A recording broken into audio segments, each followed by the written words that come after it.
집 한 채를 팔아 자식에게 모두 준 아버지가 있습니다. 5년 뒤 그가 마주한 건 감사가 아니라 침묵이었습니다.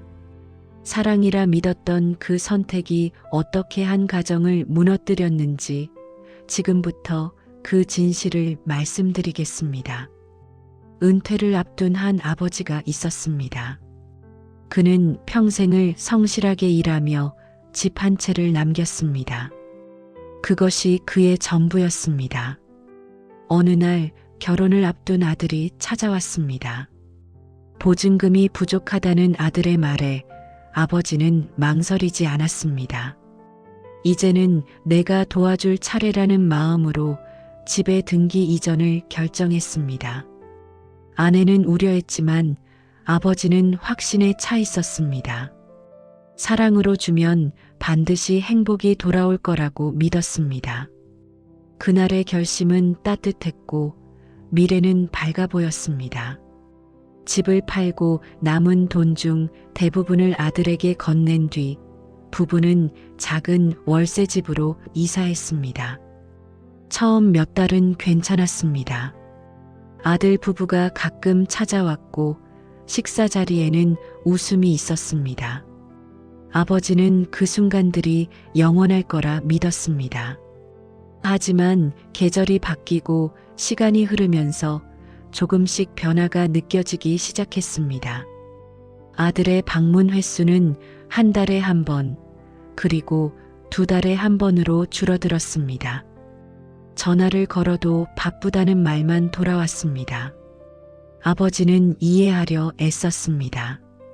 젊은 부부에게는 자신들의 삶이 있다는 것을요. 하지만 마음 한편에서는 서운함이 자라나고 있었습니다. 생활비는 점점 더 빠듯해졌습니다. 연금만으로는 월세와 생활비를 감당하기 벅찼습니다. 예상치 못한 병원비는 더 큰 부담이 되었습니다. 아내가 허리가 아파 병원에 가야 했지만 아버지는 며칠을 미루게 했습니다. 통장 잔고를 확인할 때마다 한숨이 나왔습니다.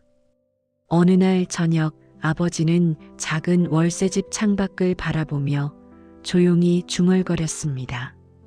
내가 가진 건 아직 사랑뿐이구나. 그의 목소리에는 불안과 후회가 섞여 있었습니다. 변곡점은 이미 지나가고 있었습니다. 돌아갈 수 없는 지점을 넘어서고 있었습니다. 1년이 지난 어느 날 아들의 사업이 어려워졌다는 소식이 들려왔습니다. 투자했던 사업이 실패하면서 빚까지 생겼다고 했습니다. 아버지는 가슴이 철렁 내려앉았습니다. 자신이 준 돈도 함께 사라진 것은 아닐까 하는 생각이 들었지만 차마 묻지 못했습니다. 그 후로 아들의 연락은 더욱 뜸해졌습니다. 명절에도 바쁘다는 핑계로 얼굴을 보기 어려워졌습니다. 아버지는 자신이 도운 일에 대해 더 이상 입 밖에 꺼내지 않았습니다. 아들에게 부담을 주고 싶지 않았기 때문입니다. 괜찮다는 말만 반복했습니다. 하지만 마음 한편에는 서운함이 점점 더 깊게 쌓여갔습니다. 밤마다 잠을 이루지 못하는 날들이 많아졌습니다.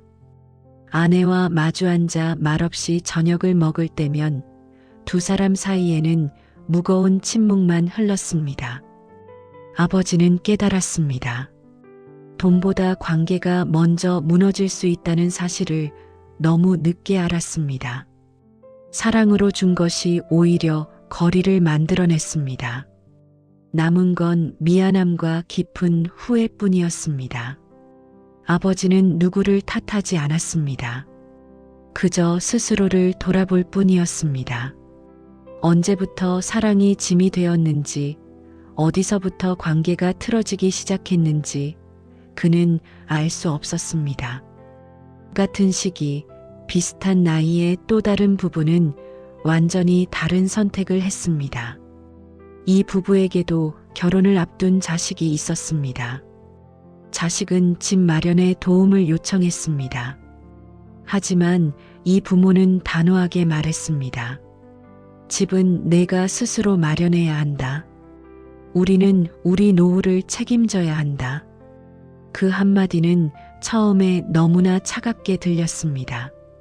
자식은 서운해했고 심지어 화를 내기도 했습니다. 한동안 연락이 뜸했습니다. 부모도 마음이 편하지 않았습니다. 혹시 너무 매정한 것은 아닐까, 자식이 힘들어하는 건 아닐까 걱정이 되었습니다.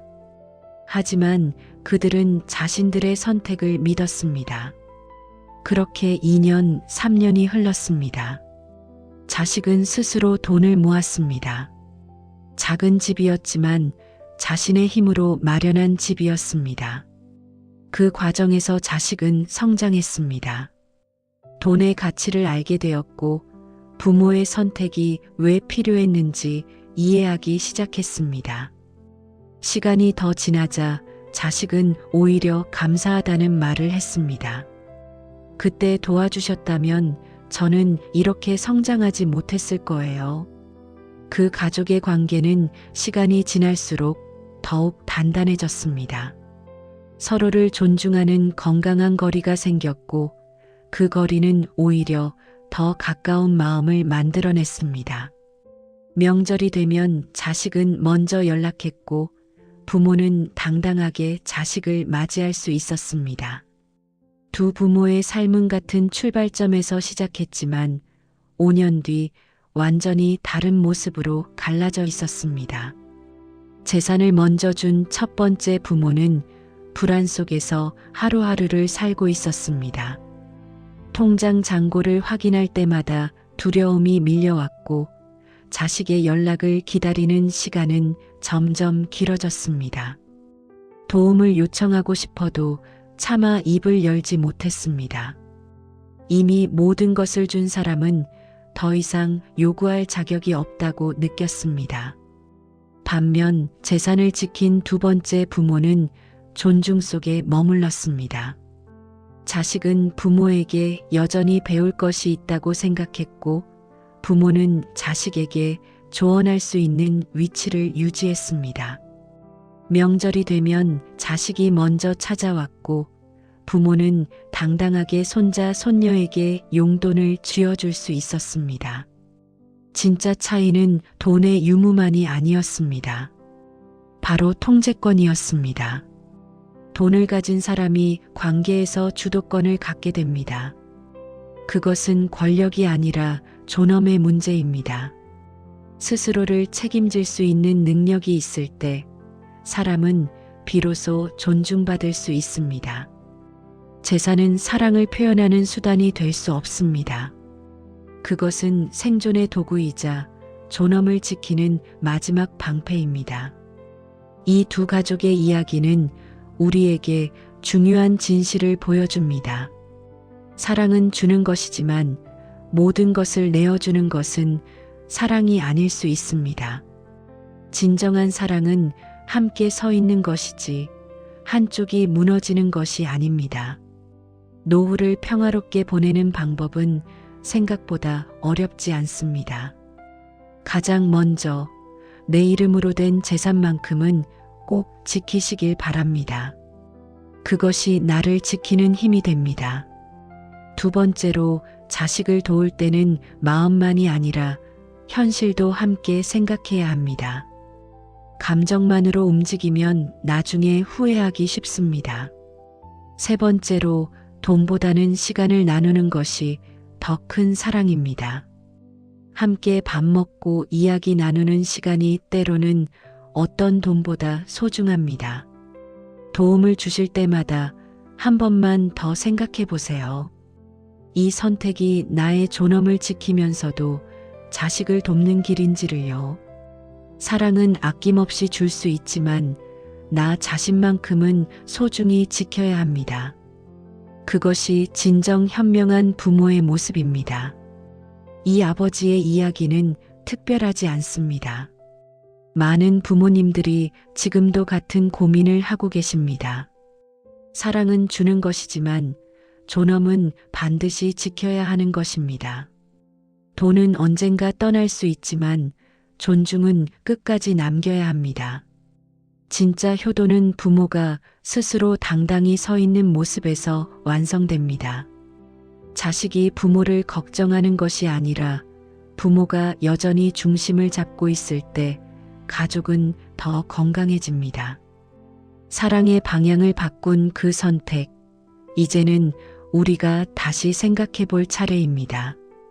여기까지 한 아버지의 5년간의 기록을 함께 따라가 봤습니다. 이 이야기가 여러분께 작은 울림이 되었기를 바랍니다. 사랑하는 사람을 위한 선택이 때로는 가장 어려운 결정이 되기도 합니다. 하지만 진정한 사랑은 함께 서 있는 것이지 한쪽이 무너지는 것이 아닙니다. 이 영상이 도움이 되셨다면 구독과 좋아요로 응원해 주세요. 여러분의 작은 클릭 하나가 더 좋은 콘텐츠를 만드는 큰 힘이 됩니다. 그리고 댓글로 여러분의 생각을 들려주세요. 부모님과 자식 간의 재산 문제, 여러분은 어떻게 생각하시나요? 여러분의 이야기가 누군가에게는 큰 위로가 될 수 있습니다. 감사합니다.